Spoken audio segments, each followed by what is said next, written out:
Hello students, सैनिक ITI YouTube channel में आप लोगों का स्वागत है और मैं हूं आपका इंस्ट्रक्टर प्रदीप कुशवाहा। और ये जो आज का वीडियो है, आज का वीडियो जो है वो ट्रेड थ्योरी सब्जेक्ट के लिए है, जो कि फर्स्ट ईयर के लिए हम पढ़ाएंगे। Trade theory fitter first year, ये जो सब्जेक्ट है ट्रेड थ्योरी फिटर के लिए फर्स्ट ईयर वालों के लिए है, ध्यान से सुनिएगा। और इस समय मैं आप लोग को लेथ मशीन के बारे में पढ़ा रहा हूँ और टर्निंग के बारे में पढ़ा रहा था। मॉड्यूल 7 के बारे में आप लोग को पढ़ा रहा हूँ। और आज हम लोग पढ़ेंगे चक, जो लेथ मशीन में चक होते हैं ना, जिसमें हम लोग जॉब को बांधते हैं। तो आज हम लोग पढ़ेंगे चक के बारे में। Chuck and चकिंग in independent Forza. यहाँ पे अभी हम देखिए, चक भी देखिए कई प्रकार के होते हैं। 3 जा भी होता है, 4 जा भी होता है। वो बताया जाएगा 3 जा क्या होता है, 4 जा क्या होता है। तो चक के बारे में पढ़ेंगे कि चक में जॉब को जो लगाते हैं उसका प्रोसीजर क्या है। तो यहाँ पर देखिए, सबसे पहले दिया हुआ है फोरजा, इसको बोलते हैं फोर जॉ चक। इसका अर्थ ये हुआ, जॉ माने होता है जबड़ा और चक मतलब होता है चक। तो कोई चीज जो जबड़े से पकड़ी जाए। तो देखेंगे कि ये जो फिगर नंबर 2 में ये जो जॉब है, ये जबड़ा है। ये ये ये एक इधर से भी ये 4 जबड़े हैं। ये 4 जबड़े इसको चारों तरफ से टाइट करके पकड़ के रखते हैं। तो जबड़े का ये काम, इसी को बोलते हैं। ये 4 होते हैं संख्या में, इसलिए इसका नाम होता है फोरजा। संख्या में 4 है, संख्या में अगर 4 है तो इनका नाम क्या होगा? फोरजाचक। सिंपल सी बात है। और फोरजाचक में कितने भाग होते हैं? एक तो उसका जो पृष्ठीय भाग होता है, ये वाला हिस्सा, ठीक है। उसके बाद उसकी बॉडी जो होती है, उसका जबड़ा, उसका स्क्रेडेड थ्रू शाफ्ट, यहाँ पर जो थ्रेडेड शाफ्ट बना होता है उसके बारे में बात हो रही है। ये 4 हिस्से इसमें होते हैं। तो पीछे की प्लेट को एलन स्क्रू के माध्यम से, जो पीछे की प्लेट होती है वो एलन स्क्रू के माध्यम से बॉडी के पिछले हिस्से में बांधा जाता है। यह कच्चा लोहा स्टील का बना होता है। इसके बोर को स्पिंडल के टेपर के अनुरूप पतला किया जाता है। जैसा कि ये बता रहा है, ये जो थाली का पृष्ठीय भाग है, रिवर्स जॉ, ये देखिए। यहाँ पर पहले इसके चित्र के बारे में समझ लेते हैं कि इसको कहते क्या है। देखिए ये की है, जिससे हम लोग इसको, ये जो है ना, ये लूज भी कर सकते हैं, इसको टाइट भी कर सकते हैं, लूज टाइट दोनों। इनकी आकृति को, क्योंकि डायमीटर अगर बड़े साइज का है तो उसको पीछे ले जाते हैं, डायमीटर छोटे साइज का है तो उसको आगे लेके आते हैं। इसी के लिए क्या होता है कि एक ऐसा अरेंजमेंट बना होता है जिसको हम लोग बोलते हैं की। यहाँ पर ये बना हुआ है की। ये की क्या करता है? स्लॉट में फिट हो जाता है। जब भी कोई वस्तु इसमें डालते हैं तो टाइट करने के लिए और खोलने के लिए इसी की का इस्तेमाल किया जाता है। और जो थ्रेड कैसा होता है? Square thread. ये जो थ्रेड होता है वो स्क्वायर थ्रेड होता है। इसके ऊपर वाले हिस्से को बोलते हैं बॉडी। और की वे, जो रास्ता की वे, जिस की डालने के लिए जो रास्ता बना है, इसको काट के दिखाया गया, वो taper to match spindle nose. Spindle के नोज को मैच करने के लिए यहाँ पे इसको थोड़ा सा टेपर बनाया जाता है। तो जैसा कि इसको बताया, इसमें 4 भाग हो गए आपके। थाली का पृष्ठ भाग जो इसका होता है वो, और इसका बॉडी, इसका जबड़ा, इसका स्क्वायर थ्रेड स्क्रू। तो ये तो थाली वाला हिस्सा हो गया आगे वाला, ये बॉडी वाला हिस्सा हो गया, ये जबड़ा हो गया, और ये इसके अंदर स्क्रू हो गया टाइट करने के लिए। ये 4 हिस्से इसके होते हैं। इसका जो बॉडी होता है वो कास्ट आयरन का, किसका बना होता है? कास्ट आयरन से, कच्चा लोहा जो होता है कास्ट आयरन स्टील से बना होता है। और उसका फेस होता है टेम्पर्ड, उससे किया जाता है कठोर, ज्वाला कठोर, मतलब इसका होता है कि हीट ट्रीटमेंट करके उसको मतलब हार्ड बना दिया जाता है। इसमें जबड़ों को इकट्ठा करने और उन्हें संचालित करने के अलावा 90 डिग्री पर 4 उद्घाटन होते हैं जो 4 पेंच अंगुलियों के पिन के माध्यम से शरीर की परिधि पर तय किए जाते हैं। जैसे वही बता रहा है कि ये जो 90 डिग्री पे यहाँ से यहाँ इसके बीच में 90 डिग्री का कोण होता है, इससे इसके बीच में 90 डिग्री का कोण होता है, ये एक दूसरे के सापेक्ष 90 डिग्री पर लगे होते हैं। और इस की के माध्यम से, ये जो यहाँ पे की दिखाई दे रही है, इसके माध्यम से इस जबड़े को आप ऊपर नीचे, इस जबड़े को ऊपर नीचे कर सकते हैं। और इसमें ये एक चीज फैसिलिटी है कि जब आप इस जबड़े को ऊपर नीचे करेंगे तो ये जबड़ा अपनी जगह, ये अपनी जगह, ये अपनी जगह रहेगा। ये नहीं कि आप इसको चला रहे तो ये भी इसके साथ चलने लगेंगे। तो हर जबड़ा अपने आप में स्वतंत्र है, उसको दूसरे से, उसको जब मूवमेंट करनी है तो दूसरे के मूवमेंट से उससे कोई लेना देना नहीं होता। तो हर जबड़ा अपने आप में स्वतंत्र रहता है। तो इसी को बोलते हैं हम लोग फोर जार चक। बाकी इसमें कुछ भी नहीं है। तो इसमें क्या किया जाता है कि जॉब को बीच में बांध दिया जाता है, यहाँ पर बीच में बांध के चारों तरफ से ऐसा टाइट किया जाता है कि जॉब जो है बिल्कुल एकदम सीधा हो। और जब उसे डायल टेस्ट से, इंडिकेटर से चेक किया जाए तो एकदम उसमें एरर 0.02 के बीच में लगभग आए। तो इसकी राउंडनेस में, जैसे इसमें बकलिंग, जैसे वेव नहीं आना चाहिए। जब ये गोल गोल घूमे तो गोल गोल घूमते समय एकदम ऐसा लगे कि वो एक ही जगह पर है, उसके अंदर थोड़ा सा भी वेव नहीं आना चाहिए। तो समझ जाइए कि वो सेंटर में सेट किया गया है। इसको भी चेक करने का तरीका पिछले चैप्टर्स में आपको बताया गया है। जबड़े के बारे में बता दिया, ये हाई कार्बन स्टील के बने होते हैं। जो जबड़ा होता है वो हाई कार्बन स्टील का बना होता है, कठोर और टेम्पर्ड होता है, कठोर और टेम्पर्ड। ये जो जबड़ों का जो पिछला भाग होता है वो चौकोर और थ्रेडेड होता है। तो जबड़े का जो पिछला भाग होता है वो चौकोर और थ्रेडेड होता है। और इसमें पेंच shaft, screw shaft high carbon जो होता है स्टील और कठोर हार्ड और टेम्पर्ड बना होता है। स्क्रू शाफ्ट का जो शीर्ष भाग होता है चक की को समायोजित करने के लिए और चौकोर स्लॉट दिए जाते हैं जिसमें की आसानी से चला जाए और उसके अंदर उसको हम लोग टाइट या खोल सकें। और जो अगला होता है उसको बोलते हैं हम लोग थ्री जा चक। वो तो फोर जा था जिसमें हम लोग चार तरफ से, जैसे कोई यहाँ पर गोल चीज है, इसको इधर से पकड़ रहे हैं, इधर से और इधर से, चार तरफ से पकड़ रहे हैं, तो इसको बोलते हैं फोर जा। इसमें क्या होता है फोर जा में कि इसको सेंटर में लाने के लिए चारों तरफ से बराबर बराबर मात्रा में इसको समायोजित करना पड़ता है, जिसमें लगभग 15 से 20 मिनट का समय लग जाता है। क्योंकि एक डायल टेस्ट इंडिकेटर होता है, उस इंडिकेटर के माध्यम से लगाकर इसे हम लोग सेंटर में सेट करते हैं। तो इसमें सेंटर में सेट करने में मैनुअली प्रोसेस होता है जो उसमें टाइम लगता है। लेकिन जो ये थ्री जा चक होता है, इसका थ्री जा चक में ऐसा नहीं होता है। थ्री जा चक में क्या होता है कि ये जो इसमें जो जॉब होता है, मान लीजिए एक जॉब है, गोल सा राउंड है, इसमें तीन होते हैं, एक तीन जॉब होते हैं, एक इधर से होता है, एक इधर से होता है और एक इधर से होता है। तो जब आप इधर से इसको टाइट करेंगे, इसको टाइट करेंगे, इसको टाइट करेंगे तो ऑटोमेटिक ये जो जॉब है सेंटर में अपने आप आ जाता है, जो होता है वो सेंटर में अपने आप आ जाता है। तो इसमें क्या होता है कि यहाँ पर 1 डिग्री 120 डिग्री का कोण सभी के बीच में होता है। 120 डिग्री, यहाँ 120 डिग्री, 120 डिग्री, 120 डिग्री, टोटल हो जाता है आपका 360 डिग्री।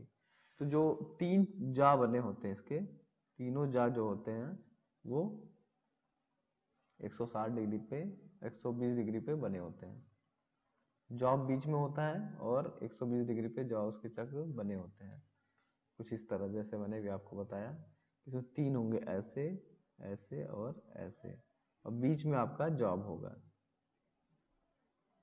और इसके बीच का जो एंगल होगा वो 120 होगा। समझ में आ गया आपको? तो इस तरीके से इसमें 3 होते हैं, जैसे इसमें दिखाया गया है 1, 2 और 3। तो जब इनको आप टाइट करते जाएंगे तो ऑटोमेटिक ये जो जॉब होता है सेंटर में आ जाता है, इसमें आपको सेंटरिंग करने की जरूरत नहीं होती है। जैसा कि 4 जा चक में क्या था, इसको सेंटरिंग करनी पड़ती थी, तो 4 जॉब में सेंटरिंग करनी पड़ती थी, जबकि 3 जॉब में सेंटरिंग करने की जरूरत नहीं होती है। इसको बोला जाता है 3 जा चक को सेल्फ सेटिंग चक के रूप में भी जाना जाता है। सेल्फ सेटिंग मतलब अपने आप को खुद ही सेट कर लेता है। अधिकांश चक में आंतरिक और बाहरी व्यास धारण करने के लिए जबड़े के 2 सेट होते हैं। 3 से विभाज्य समान दूरी वाले फ्लैटों के केवल पूर्ण गोल कार्य में 3 जॉ चक को आयोजन किया जाता है। इसमें जैसे बताया, केवल इसमें 3 चक ही, 3 जॉ ही, 3 जबड़े बनाए जाते हैं। ठीक है,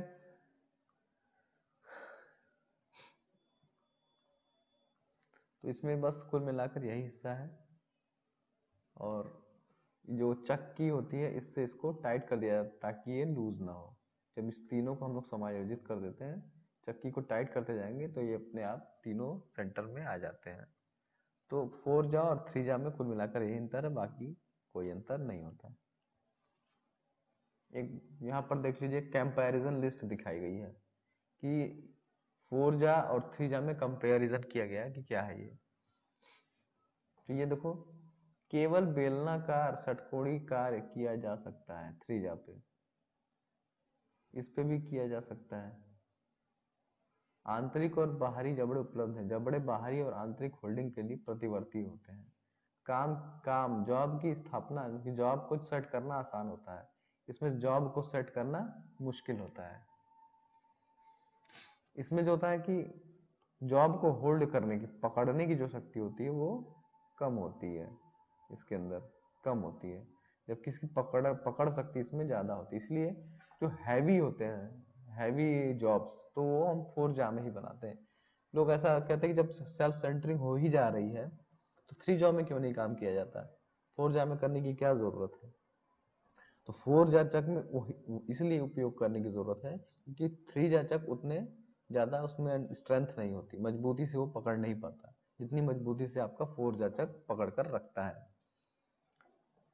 भारी जॉब को नहीं किया बनाया जा सकता, भारी जॉब को इसमें बनाया जा सकता है। वर्कपीस को सनकी मोड़ के लिए सेट नहीं किया जा सकता है।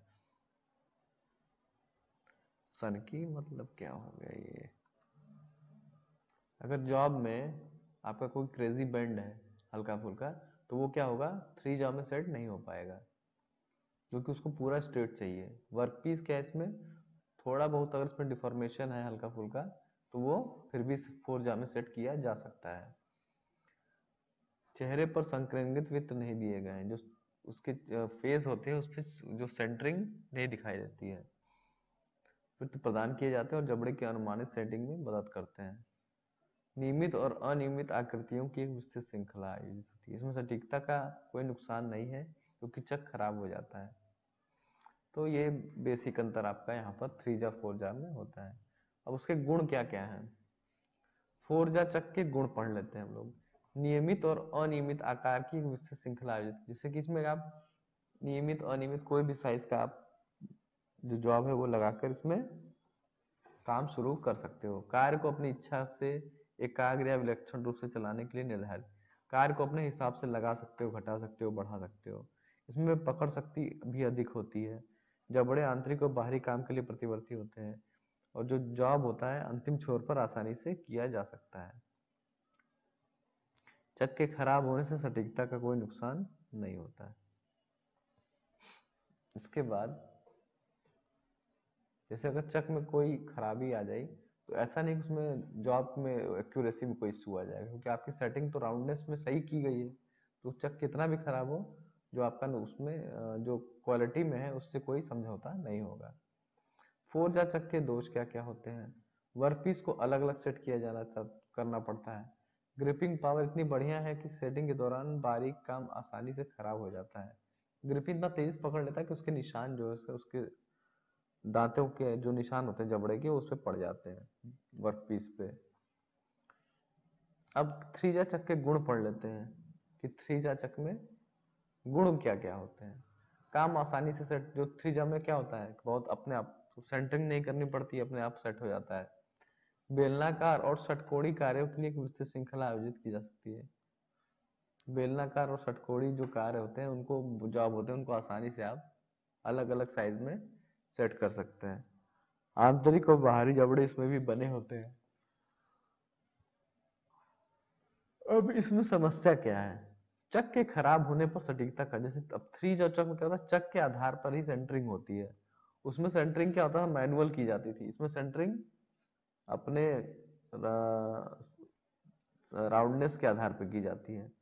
तो जो सेंटरिंग का प्रोसेस है वो गड़बड़ हो जाएगा अगर इसका चक खराब होगा। रनआउट को ठीक नहीं किया जा सकता है। रनआउट का मतलब क्या होता है, जैसे अगर कोई गोल गोल घूम रहा है की जगह पर, तो वो अगर ऐसे ऐसे घूमने लगे या ऐसे ऐसे घूमने लगे, उसी को बोलते हैं रन आउट। मतलब अपने सेंटर से कितना आउट वो घूम रहा है, जो उसमें वेव आने लगती है उसी को बोलते हैं रन आउट। तो रन आउट उसमें ठीक नहीं हो सकता क्योंकि ये चक से ही केवल डिफाइंड होता है, जबकि फोर जा में अगर रन आउट हो रहा है तो आप उसे सही कर सकते हैं। केवल गोल और हेक्सागोनल घटकों को रखा जा सकता है। जब मौजूदा व्यास के साथ सटीक सेट की आवश्यकता होती है तो आत्म केंद्रित चक का उपयोग नहीं किया जा सकता। सटीक सेटिंग के लिए हम थ्री जा चक का इस्तेमाल नहीं कर पाते हैं। चक निर्दिष्ट करने के लिए यह प्रदान करना आवश्यक है, चक का प्रकार, चक की क्षमता, शरीर उसकी बॉडी का व्यास जो जो जॉब है और उसकी चौड़ाई कितनी है, ये सब इस बहुत ज्यादा जरूरी होती है।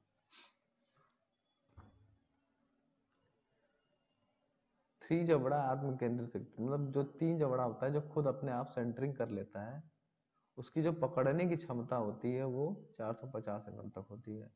शरीर का जो बॉडी का व्यास होता है वो 500 mm तक होता है और उसके बॉडी की चौड़ाई क्या होती है 125 mm तक होती है।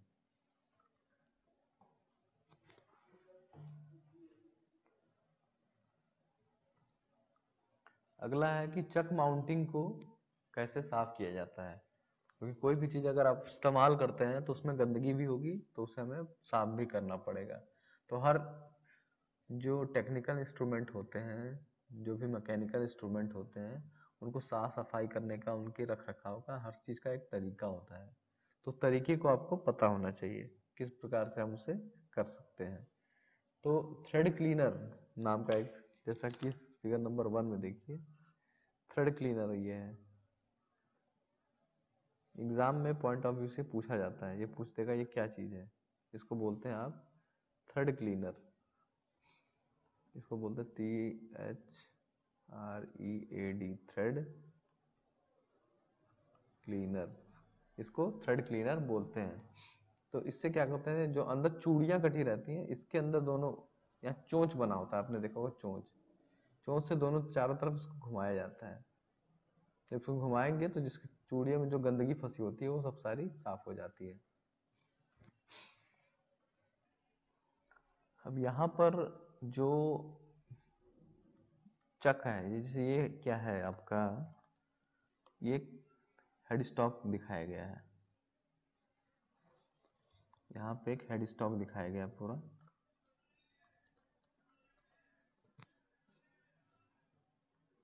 इस हेड स्टॉक को देखेंगे फिगर नंबर 1 में, ये हेड स्टॉक है आगे वाला हिस्सा, और ये उसका स्पिंडल वाला हिस्सा है जिसमें चक लगा रहता है। अब इस स्पिंडल वाले हिस्से में क्या है कि अलग अलग साइज के चक जो होते हैं वो फिट किए जाते हैं। कोई छोटा, कभी छोटा चक, कभी उससे बड़ा चक, कभी और बड़ा चक, कभी और छोटा। तो हमेशा क्या होता है, इसको चेंज करना होता है। चक जो होता है साइज और जॉब के आधार पे हमें बदलना भी पड़ता है। तो इसलिए हम क्या करते हैं कि स्पिंडल में विभिन्न प्रकार के अलग अलग प्रकार के चक लगाने पड़ते हैं। तो चक लगाने और खोलने का क्या क्या तरीका होता है कि आप एकदम चक अच्छे तरीके से लगाएं जिससे मशीन को या पार्ट्स को कोई नुकसान ना पहुंचे, कोई दुर्घटना ना हो। तो उसकी सारी जो प्रोसीजर है वो इसमें बताया गया है कि चक को कैसे डिसमेंटल करें या उसको एंगेज करें। तो सबसे पहले ये समझना जरूरी है कि जब भी एक चक को माउंट करने का प्रयास करें, जैसे ये जो आपका चक है, इसको जब इसमें लगाते हैं, यहाँ पर माउंट करने का आप प्रयास कर रहे हैं, तो सुनिश्चित करें कि ये खराद और हाथ में काम के लिए सही है। तो ये आपको सुनिश्चित करना चाहिए कि जो काम आप करने जा रहे हैं उसके लिए वो ठीक है। और दूसरा, आपका हाथ, मतलब आप उसका वेट उठा पा रहे हैं और आसानी से उसको लगा लेंगे, तो पहले से ही डिसाइड कर लीजिए कि वो अत्यंत भारी तो नहीं है, आसान आप उसे उठाकर उसमें आसानी से उसमें फिट कर सकते हैं कि नहीं। देखिए इसमें क्या होता है कि ये जो हिस्सा बना होता है स्पिंडल का, इसके अंदर थ्रेड कटी होती है। थ्रेड जैसा भी मैंने ऊपर दिखाया, इस प्रकार की थ्रेड, ये थ्रेड जिसके अंदर थ्रेड कटी होती है, इसी थ्रेड में हम इसे सेट करते हैं चक को। इस थ्रेड में चक को सेट करते हैं। तो चक को सेट में करने के लिए आपको चेक करना पड़ेगा कि जो आपका खराद है वो और जो चक है वो एक दूसरे से फिट हो जा रहा है और आप आसानी से उसे फिट कर पा रहे हैं कि नहीं, कि वो बहुत ज्यादा हैवी तो नहीं, आप उसे हैंडल ही नहीं कर पा रहे, वो गिर जाए।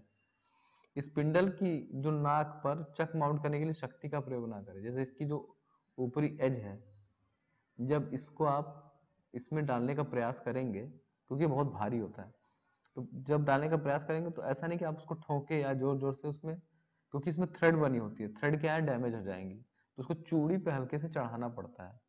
तो इस पे हमें शक्ति का प्रयोग नहीं करना चाहिए। इस तरह के नुकसान से होने के लिए निम्नलिखित कदम उठाएं। स्लाइड वे को नुकसान से बचाने के लिए चक्स लगाते समय खराद के बिस्तर पर लकड़ी का बोर्ड लगाएं, जैसे कि फिगर नंबर 1 में देखिए कि अगर मान लीजिए आपको इस सब चीजों से बचना है, तो यहाँ पर चक पे एक लकड़ी का, वुड, लकड़ी का हम यहाँ पर पहले बोर्ड लगा लेंगे। बोर्ड लगाने के बाद क्या करेंगे, बड़े चक के लिए खराद बिस्तर पर लकड़ी का पालना रखें, जैसे यहाँ पर है। ये छोटा चक लगाने के लिए तो आप यहाँ पर लकड़ी लगा दी ताकि जो आपका चक है वो डैमेज ना हो, और वहीं पर रख कर उसे आसानी से समायोजित करके आप उसे सेट कर सकें। लेकिन कोई बड़ा चक जब लगाएंगे, कोई बड़ा चक, तो आप नीचे एक ऐसे लकड़ी का गुटका लगा लेंगे उसी की शेप के आधार पे, उसको एडजस्ट करने के लिए, और लकड़ी को धीरे धीरे सरका सरका कर इसके सेंटर के पास ले जाके इसको इससे टाइट कर सकते हैं। तो हमेशा कोई सपोर्ट आधार ऐसे मटेरियल से, लकड़ी का किससे लेना है, जो सपोर्ट आधार लेना है वो लकड़ी का लेना है। लकड़ी क्या होती है, सॉफ्ट मटेरियल होती है, जो इसको टूट फूट से या डेंट स्क्रैच से बचा कर रखती है। तो समझ गए होंगे कि इसको लकड़ी की सपोर्ट से सेंटर के पास ले जाते हैं और वहां पर उसे टाइट कर देते हैं। भारी चक माउंट करते समय हमेशा सहायता लें, कभी भी अकेले ये ना कहें कि मैं अकेले ही लगा लूंगा। जब आप कोई भारी चक उसमें लगा रहे हैं तो एक या दो लोगों की आप सहायता जरूर लें। तेल की हल्की फिल्म के साथ सतहों को लुब्रिकेट करें। जो थ्रेडिंग वाला एरिया है उसमें हल्का सा ऑयल लगाकर उसको सेट करने की कोशिश करनी चाहिए। उसके बाद गति परिवर्तन लीवर को सबसे धीमी गति पर सेट करें। जब एक बार उसमें उसको लगा लिया तो सबसे धीमी गति, जो सबसे लोएस्ट स्पीड है उसकी, उसमें आप उसको सेट कर लें। फिर उसको मोटर को चालू करें। मोटर को चालू करके चेक करें कि क्या कोई अनियमितता तो नहीं है, सही से सेट हो गया है कि नहीं। वो इसलिए कि हाई स्पीड पर हमें चेक नहीं करना चाहिए, चेक हमेशा लो स्पीड पर। अगर कोई प्रॉब्लम भी है तो वो प्रॉब्लम तुरंत आपको पता चल जाएगी। और मान लीजिए हाई स्पीड है और आपने चालू किया और एकदम से चक निकल कर बाहर फेंका, एकदम निकल आया, तो इससे मशीन, आदमी, सबको खतरा हो सकता है। इसलिए एकदम लो स्पीड पे आसानी से मोटर चालू करके उसको चेक करना चाहिए कि जो मैंने सेटिंग की है वो सही हुई है या नहीं हुई है। देखिए इस प्रकार से ये चक के पिछले का हिस्सा है, इसमें थ्रेड बने होते हैं जो उसके अंदर जाके इसमें सेट हो जाते हैं। उसको माउंटिंग थ्रेडेड चक बोलते हैं। क्या बोलते हैं? माउंटिंग थ्रेडेड चक। क्लच लीवर संलग्न करें। अब इसमें देखिए माउंटिंग वाले इसमें थ्रेड बने होते हैं, इस थ्रेड में जाके वो उसके स्पिंडल में चले जाते हैं, उसको हम टाइट कर देते हैं। इसको बोलते हैं थ्रेडेड स्पिंडल माउंटिंग चक। इसको बोलते हैं थ्रेडेड स्पिंडल माउंटिंग चक। एक होता है कीवे, जैसा हमने आपको कीवे में पढ़ाया था, इसमें स्लॉट बने होते हैं, वो स्लॉट जाकर उसमें डायरेक्ट जाके एडजस्ट हो जाते हैं और टाइट हो जाते हैं। उसको बोलते हैं tapered spindle mounting. Tapered spindle mounting जो फिगर नंबर 4 में देखिए, वो की के द्वारा एक दूसरे में पार्ट को सेट किया जाता है। इसको बोलते हैं माउंटिंग थ्रेडेड चक। इसके बाद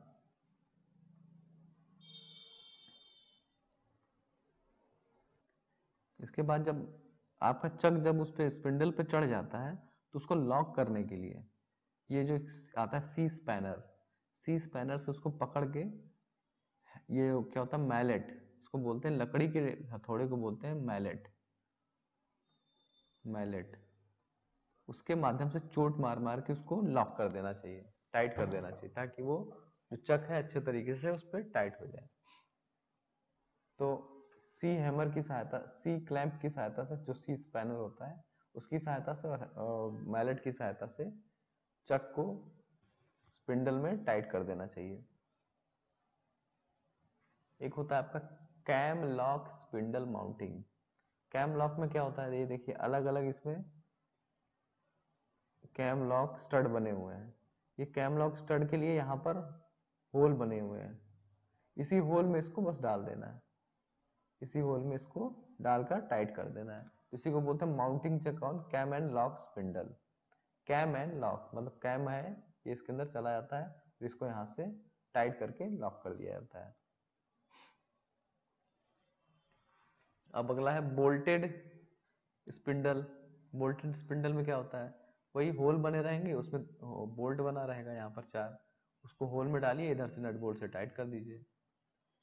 तो अलग अलग प्रकार के स्पिंडल सारे हो गए।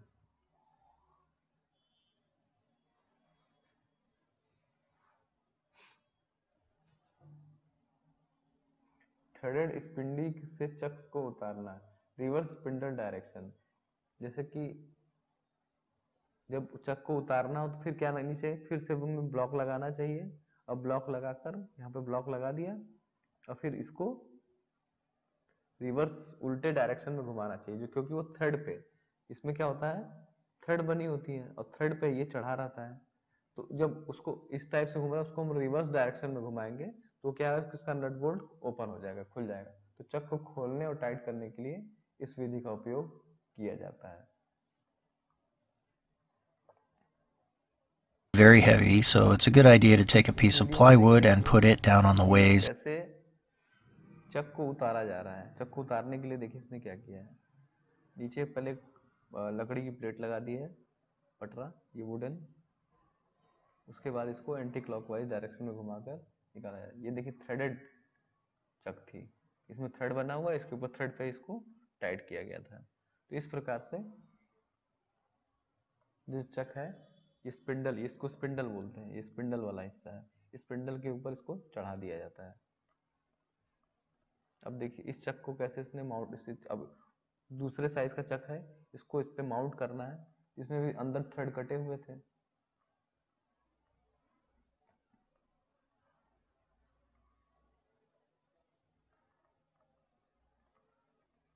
आगे इस फेस प्लेट के बारे में अगर पढ़ते हैं तो फेस प्लेट क्या होती है।